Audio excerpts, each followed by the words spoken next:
নমস্কার বন্ধুরা, আজ নতুন ভিডিও নিয়ে এসেছি। এটি গাড়ি কাস্টমার পুরুলিয়া থেকে এসছেন। তো গাড়ির কন্ডিশন দেখুন, কালারটা পুরো দেবে গেছে, একদম রয়্যাল এনফিল্ড গাড়ি। সামনেটা দেখুন, পুরো কালারটা, একটা বয়স হয়েছে, মানে কালারটা পুরো সাদা গাড়ি, পুরো ব্ল্যাক ব্ল্যাক টাইপের হয়ে গেছে দেখুন। তো এটা টার্বন কোডিং করে পুরো নতুন কন্ডিশন করব। তো ফার্স্ট প্রসেস চলছে, দেখুন করতে অনেক সময় লাগে, বাট কিছু কিছু গাড়ি আপনার প্রসেস দেখাচ্ছি। ফার্স্ট প্রসেস চলছে, অনেকগুলো প্রসেস হয়।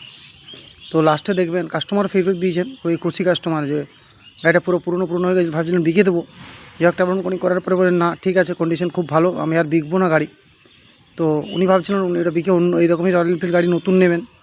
তো একটা টার্বন কোডিং করার পরে বলছেন না আমি আর গাড়ি নেবো না, এটা খুব ভালো আমার।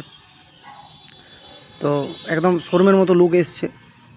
লাস্টে দেখবেন পুরো প্রসেস চলছে। তো এটা বারবার বলবো, বছরে একবার করে টার্বন কোডিং করাবেন, এতে কালার গ্লস দুটোই ভালো থাকবে। ট্যাপলন কোডিং করলে বডির মধ্যে জল কম ধরবে, এতে কালার কন্ডিশন আপনার অনেক ভালো থাকবে। তো লাস্ট দাদা, আপনি কোথার থেকে এসেছেন? পুরুলিয়ার থেকে এসেছি। তো আমাদের কাজ ভাই পরিষেবা কেমন লেগেছে বলুন? খুব ভালো লেগেছে। ভালো লেগেছে? আপনার গাড়িটা মোটামুটি আগে তো পুরো নতুন। গাড়িটা বয়স কত ছিল? 2018 গাড়ি। 2018 গাড়ি ছিল, তাই তো?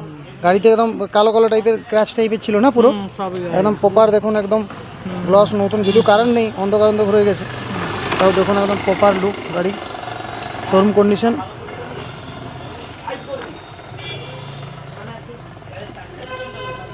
আমার গাড়ি খুব সুন্দর হয়েছে।